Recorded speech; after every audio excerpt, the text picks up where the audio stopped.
Os reis são pessoas realmente escolhidas por Deus? Qual é a verdadeira relação da monarquia com a igreja?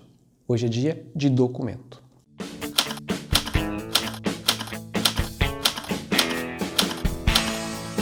Olá, bem-vindos ao Olhar TV. Se te encantam as histórias sobre príncipes e princesas, se você acha que a monarquia é algo muito distante da nossa realidade, você pode se surpreender com o vídeo de hoje. Monarquia é a mais antiga forma de governo ainda em vigor. Nela, o chefe de Estado se mantém no cargo até a sua morte ou a sua abdicação, sendo normalmente um regime hereditário.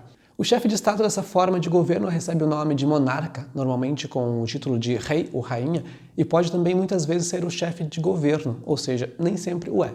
Ao rei, o seu ofício de governo é, sobretudo, o de reger e coordenar a administração da nação em vista do bem comum e em harmonia social. A verdadeira monarquia foi frequentemente oposta à tirania. O monarca quase nunca deteve poderes ilimitados, como muitas vezes é pensado. Foi num período muito curto que houve monarquias absolutas. As mais comuns são chamadas monarquias tradicionais. Hoje em dia, a grande maioria das monarquias são constitucionais, que lhes dá quase nenhum poder de governo do seu país, que é exercido por um primeiro-ministro. Como, por exemplo, a da monarca mais famosa do mundo, a Rainha Elizabeth da Inglaterra. A seu exemplo estão também outros reinos, como o da Espanha, Bélgica e Holanda, em que os reis reinam, mas não governam, pois existe um grupo de líderes eleitos por um sistema parlamentar que gerenciam o país. A história dos grandes impérios governados por um monarca já acontece há longa data e, em muitos casos diferentes do que vemos hoje em dia, um rei sendo sempre muito protegido pela sua guarda, eles eram guerreiros e tomavam a frente dos seus exércitos para conquistar novas terras. Ou seja, o rei é dono do país. É o que acontece em sua casa. O seu pai que comprou o terreno e construiu a sua residência, ou já tomou posse dela assim, como está, não importa, ele é o dono. E o rei é o rei. Se você mora com ele, deve obediência. E se quiser reinar também, terá que conseguir a sua própria casa. E aquela velha história de que o rei é uma pessoa escolhida por Deus passou a ser difundida após um apoio mútuo de um rei golpista com um papa amedrontado. Em 496, Clovis tornou-se o primeiro rei franco a se converter ao cristianismo. Os francos eram um povo pagão. Ele enviou expedições armadas contra outros povos germanos e passou a reinar sobre a região onde é hoje a França e parte da Alemanha. Mas após sua morte, o reino franco foi dividido entre seus 4 filhos e depois reunificado por 2 vezes ao longo do século VII. E 2 séculos depois, o reino franco se viu ameaçado pelo avanço dos muçulmanos que conquistaram a Península Ibérica em 711. Por essa época, o poder dos reis estava enfraquecido, pois eles passavam o tempo fazendo festas, caçadas, torneios e de esgrima, e ficaram conhecidos então como os reis indolentes. Quem realmente exercia o poder era o principal funcionário do reino, o major-domus, que era também o chefe da nobreza.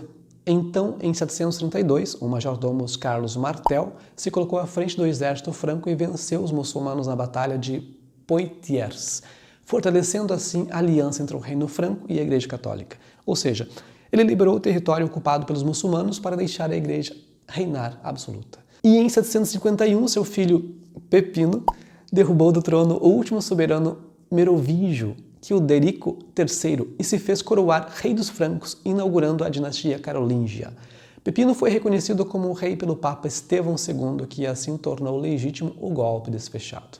O Papa, por sua vez, pediu ao rei franco que o defendesse dos lombardos, povo que também era de origem germânica e que, tendo se instalado na Península Itálica, ameaçavam assaltar Roma, a sede do papado. Pepino invadiu a Itália, derrotou os lombardos que ameaçavam Roma e reconheceu o Papa como a maior autoridade daquela cidade. Em seguida, presenteou a Igreja Católica com parte das terras conquistadas na Itália Central. Dessa doação originou-se o patrimônio São Pedro, também chamado Estado da Igreja, que permaneceram inalterados por mais de 1000 anos, ou seja, o Vaticano. E assim nós temos o Estado independente, ou o menor país do mundo, chamado Vaticano, a sede da Igreja Católica. Carlos Magno, filho de Pepino, assumiu o trono dos francos em 768, após a morte do pai, dando continuidade à aliança com o papado e à política carolíngia de conquista de novas terras. Em 800, o rei franco deslocou suas tropas até Roma para prestar auxílio militar ao Papa Leão III, ameaçado pela nobreza local. Em troca, o Papa concedeu-lhe o título de Carlos Augusto, imperador dos romanos, que não era dado a ninguém desde 476. Para Carlos, o título de imperador, coroado por Deus, consolidava e dava legitimidade às suas conquistas. Para o Papa, a criação do novo império reforçava o poder temporal da Igreja de Roma e se fortalecia diante do Império Bizantino, com o qual tinha divergências. Apesar da chefia do Estado hereditária ser característica mais comum dos monarcas, da monarquia, existem na história inúmeros casos de monarquias eletivas, onde um grupo vitalício escolhe o novo líder. Assim como acontece no Vaticano, em Andorra, Camboja, Emirados Árabes Unidos, o Kuwait, Malásia e Suazilândia. Desde 1800, diversas monarquias passaram a ser abolidas por grande influência das ideias trazidas pela Revolução Francesa, quando Luís XVI foi decapitado, e das invasões ocorridas nas guerras napoleônicas. A maior parte das nações que mantêm esse sistema de governo são monarquias constitucionais. A mais recente nação a abolir a sua monarquia foi o Nepal, que se tornou uma república em 2008.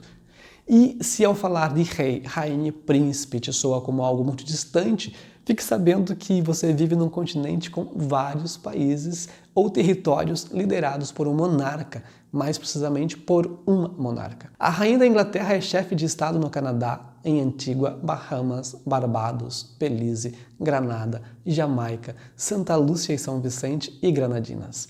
E o Brasil também tem uma família real ou imperial. O Brasil foi criado como um reino em 16 de dezembro de 1815, quando o príncipe Dom João, príncipe do Brasil, que atuava como regente de sua mãe doente, a rainha Dona Maria I, levou a colônia ao status de país constituinte no Reino Unido de Portugal, Brasil e Algarve. Enquanto a corte real ainda tinha como base a cidade do Rio de Janeiro, Dom João ascendeu como rei do Reino Unido no ano seguinte e voltou para Portugal em 1821. Deixando então seu filho Dom Pedro, que de Alcântara, o príncipe real do Reino Unido, como seu regente no Reino do Brasil. Em setembro do mesmo ano, o parlamento português ameaçou diminuir a autoridade do Brasil para que voltasse à sua anterior condição de colônia, desmantelando todas as agências reais no Rio de Janeiro e exigindo que Dom Pedro de Alcântara voltasse para Lisboa. O príncipe, porém, recusou-se a cumprir a ordem e declarou o Brasil uma nação independente. Isso aconteceu em 7 de setembro de 1822. Levando à formação do Império do Brasil, uma monarquia constitucional.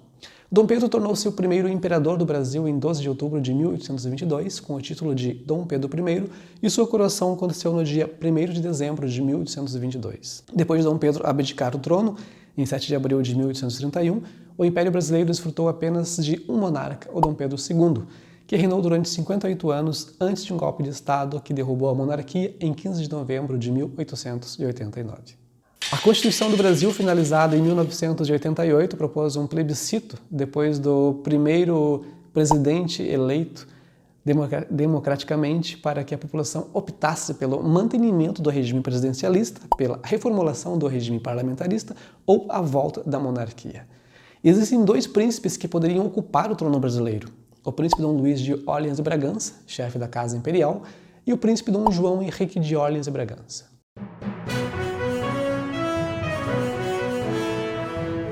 Os reis geralmente têm o poder de veto, podendo assim destituir leis e dissolver a Câmara do Estado, mas para eles hoje em dia é mais cômodo não comprar brigas.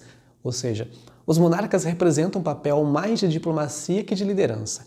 Eles não costumam tomar partidos. O exemplo disso é o silêncio da Rainha Elizabeth diante do Brexit. Ela poderia anular o resultado do referendo que decidiu o desligamento do Reino Unido da União Europeia, mas até agora não fez nada.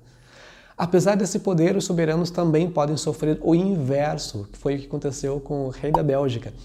Qualquer lei, qualquer coisa criada pelo parlamento da Bélgica, o rei precisa assinar para que a coisa valha, para entrar em vigor. Mas como ele é religioso e não aceitava a liberação do aborto, o parlamento destituiu o rei por 2 dias. Aprovaram a lei que autoriza o aborto e depois reentronaram o rei. Em 2018, o mundo assistiu ao casamento do príncipe Harry com a atriz estadunidense Meghan Markle. O sim que Meghan disse a Harry implicou em uma série de renúncias. Para entrar para a família real britânica, ela teve que abdicar de sua profissão, de sua religião e até de seu direito ao voto. Lembre-se que os monarcas não podem tomar partido. Mas o contrário também já aconteceu. Eduardo VIII abdicou da coroa inglesa para se casar com Wallis Simpson, uma socialite estadunidense também. Essa história é contada no filme W.E., que foi produzido e dirigido por Madonna. Your family will never stand for it. The Prime Minister won't stand for it. Then I'll give up the throne. And I will be the most despised woman in the world. E foi por essa razão que Elizabeth se tornou a rainha, pois ela não estava na linha da sucessão da coroa, mas quando Eduardo abdicou do trono, a coroa foi transferida para o seu irmão, o Jorge VI, pai de Elizabeth. Lembra que eu disse que os reis e os papas tinham uma relação super estreita? Em 1534, o rei Henrique VIII queria se separar de sua esposa Catarina de Aragão porque ela não tinha lhe dado um herdeiro homem. Ele pretendia se casar com outra mulher, a Ana Bolena. Diante da negativa do Papa, o rei decidiu cortar relações com o papado e se tornou ele mesmo o senhor da Igreja da Inglaterra, ou seja, ele deu início ao que hoje é conhecido como a Igreja Anglicana. Detalhe, ele nunca teve um herdeiro homem e a sua filha com Ana Bolena, a Elizabeth, tornou-se rainha. Essa foi Elizabeth I, a atual é Elizabeth II. E pasme, não é só a dona de vários países, ela é a chefe da Igreja. E da minha parte é isso, eu fico por aqui, espero que você tenha gostado de conhecer um pouco mais sobre a história da monarquia. Te convido para me seguir em minhas redes sociais, também para deixar o seu comentário aqui embaixo e se inscrever no meu canal. Nos vemos no próximo vídeo, até lá, um grande beijo, tchau!